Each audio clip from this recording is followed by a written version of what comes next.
the question, I think, is about what if you've just had enough and you don't want to, you've had enough of looking at dukkha. Of course, it's overwhelming, and you just want to watch Netflix and avoid it. Well, you could do that. My response is you can do that, and but whatever you do has consequences. And I want to emphasize also that looking at dukkha face on, say with insight, which is the same as when we process traumas. I mean, I could see it like that. I think that I see people for traumas many times. I'll see lots of people, and often I don't use kind of full-on processing strategies until they're very stable. Everything's right around in their environment. They've got enough social supports. They've got all sorts of things happening for them that they feel that they're resourced enough to go into that, to face up, looking at that dukkha, looking at that trauma. So, I'm like you. Sometimes the other day, I'd had enough and I just watched this show on TV. It was great. It's fantastic. But, and sometimes that provides a little bit of space, actually, to be honest. The thing about serenity is that it gives us space. It gives us kind of sort of time out and some respite. Enough for us to be resourced to go back into it. I think, however, that there's the inevitable truth that somehow or other one needs to kind of touch on it. One needs to bring it into view. And look, if you want to come at it from a kind of an interesting perspective, which is the one that I like to use a lot as well, which is it's kind of explained in Rick Hanson's HEAL response. You can think about it like what we do with HEAL, and HEAL refers to having a positive experience, enriching it, absorbing into it, and then linking it to a negative experience. Yeah. So the HEA of HEAL is very akin to what happens with serenity meditation. We become absorbed into positive states of mind, and we say, such as compassion or loving kindness or whatever the state of mind we're in, and that provides like an ocean of, an ocean's not the right word. I'm going to compare it to a lake, like a lake of fresh water. It's such this full, fresh, revitalizing, pure water. Imagine this. Then we bring along a cup of salt, which is all the trauma and all the rest of it, and we put it in the water. We put it in the lake. If we were to put that cup of water into a cup of salt into a big bowl of water, it would make the water really undrinkable. It would make it really terrible. But if we have a big lake of water, beautiful big lake of water, and we pour this cup of salt in the lake of water, it makes no difference. It's irrelevant. The lake's big enough to contain it and absorb it. So that's another way of thinking about processing dukkha. And look, one way or other, it needs to be processed, because that's the way it goes. But you can process it the hard way or a softer way. When I was talking earlier about the insight only approach, it's very much like the hard approach. It's like looking at dukkha all the time.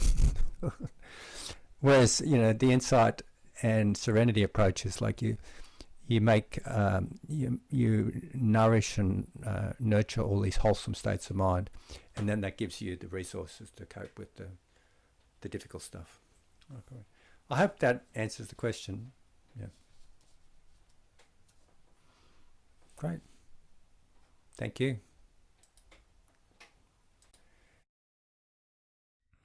So the question is about trauma again, about dukkha, about what if you've processed it for 20 years or so on, and your mind still gets obsessed with it and ruminates about it, or it still brings it up.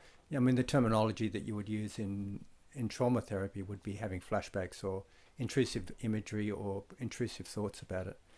And again, well, there's a couple of ways of dealing with that. Two ways of understanding it is, number one, what you nourish grows. What gets your attention grows, and we nourish things with attention. So one way it perpetuates is by attending to it. But then you say, well, what about mindfulness? Isn't that attending to it? Well, yes, it is, but it's attending to it in a particular way, and it's attending to it in a way where there's a bit of space and a bit of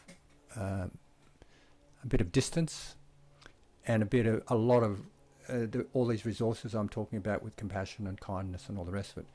So sometimes I talk about two pathways to deal with difficult intrusive imagery, or intrusive thoughts or flashbacks and stuff.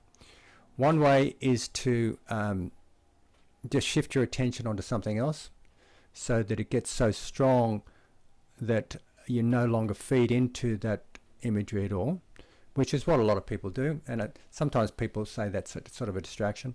I would prefer to say it's a diversion. It's a choice diversion of attention. And when you do that, you have that space to come back and process the stuff. You're able to get a bit of space from it, and you come back and look at it and go, oh, that's all it is. It's not as much as I thought it was. And the other way is to directly go into it, which is the insight way, which is directly look at it.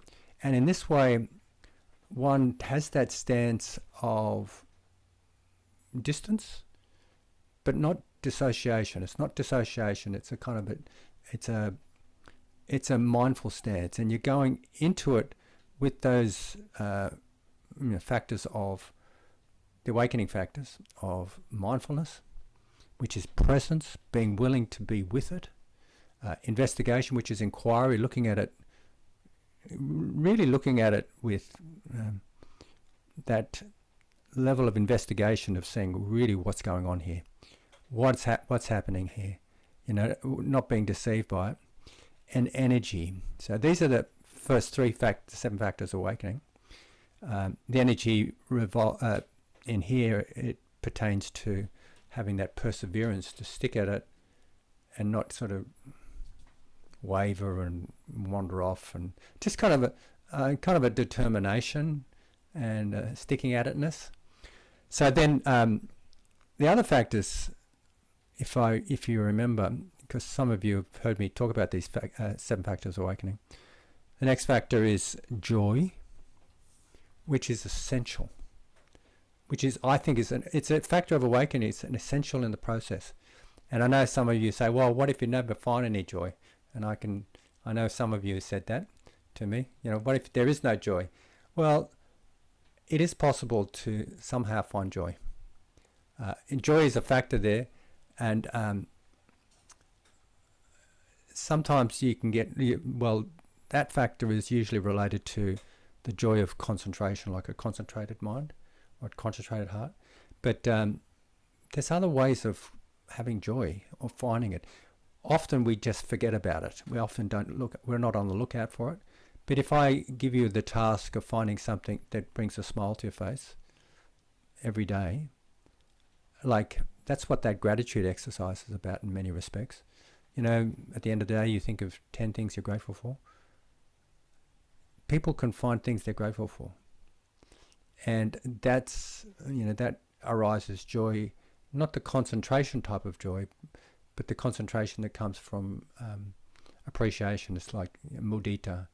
And just recollecting one's wholesome deeds, or how much you've cared for another or oneself or something, that's enough to rise joy. So that's an important factor. You're gathering all these factors together to get to this place. The next factor is tranquility, which is this deep relaxation of the body and stillness and calmness in the mind. And sometimes, again, we bypass this. We just don't notice this. So it's about finding moments of it and then exploring that and going into that and sitting in deeply to it. Like the meditation I did this morning, I invited you to find that still space. Sometimes we just don't look for it, but there is a still space somewhere.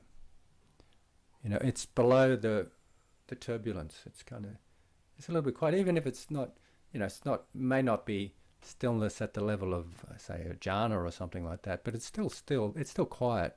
So it's nice to kind of nourish that. The next quality is, the next factor is concentration, which is this gathering in of attention and just kind of non-distractibility, like just being able to fully do what you're doing. And the last quality, which is the culmination of all these, the 6 other factors, is equanimity or equipoise. There's a difference between equanimity and equipoise. It's just a kind of an academic difference. Equanimity technically doesn't have any joy in it. Technically, when you're talking about jhanas or equanimity of jhanas or the equanimity of an arahant, it doesn't have, joy is a kind of a bit gross of a feeling. It's neither joyous nor any pain. It's completely still and quiet and unshaken. But if you think about the equanimity that's at the end of the 7 factors, like what the culmination of the 7 factors is, well, it's got joy in it, like as I've just mentioned. And joy is really important because it nourishes us. It gives us some sort of respite. It gives us the capacity to go into things. And you can hear my dog's crying now. He started up crying for some reason. Mary's packing her bags and he knows she's going somewhere and he's uncertain whether he's going to go or not. And I'll tell him in a minute he's coming with me to the airport, so not to worry. But can you hear him in the background? So I'll give him a bit of joy in a minute. It'll help him deal with the suffering of feeling like he's being left behind. So there, look, I think that there's another statement about this, and that is that when I was in Thailand, I used to listen to talks in Thai because I could understand Thai a little bit then. I can still understand it, but not as much as I did then because I'm losing it. I'm not using it, so I'm losing it. But I distinctly remember a talk that I listened to by Achan Mahabua, who was a very famous Achan at the time, and he lived till I think it was 100. But anyway, he talked about dukkha.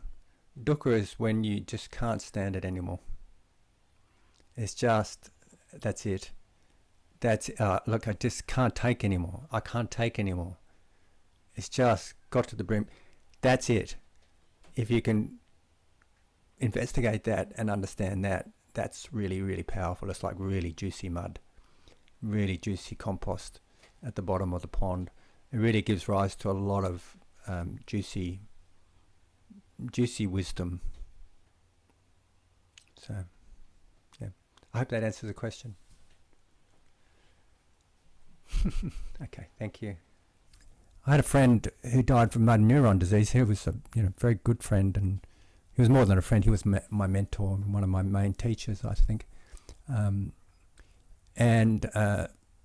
He, the years that I knew him, I learned so much, not from hearing Dharma talks, but from his presence. Like, he was one of the most mindful people I knew, and I used to talk to him when I'd go to his place and I'd do meditation retreats, and we'd have a chat every day or every second day at least. It was kind of like the Dharma interview, and we'd talk for about an hour or so, and it was really, really very powerful.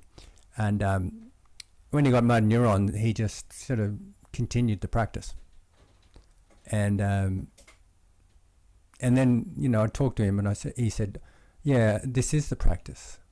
And he said to me, rather me than you, because I can deal with this. I don't think I could have dealt with that at the time. I don't think I could, well, I'd have to deal with it if I had motor neuron disease now.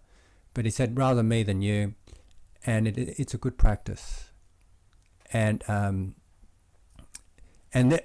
basically he said, well, this is why we practice. You know, the Buddha talked about dukkha. He talked about aging, sickness, death, and he didn't pretend there was anything different. This is what we're doing. This is what motivated the Buddha. Do you remember the four what do they call, the four angels or something? The four messages that came to the Buddha. You know, seeing an aging person, seeing a sick person, seeing a dead person, and then seeing a mendicant. In other words, and then seeing someone who was wasn't a monastic but a seeker. So they're the four messages. So that's why we practice anyway. So lucky we do have a practice.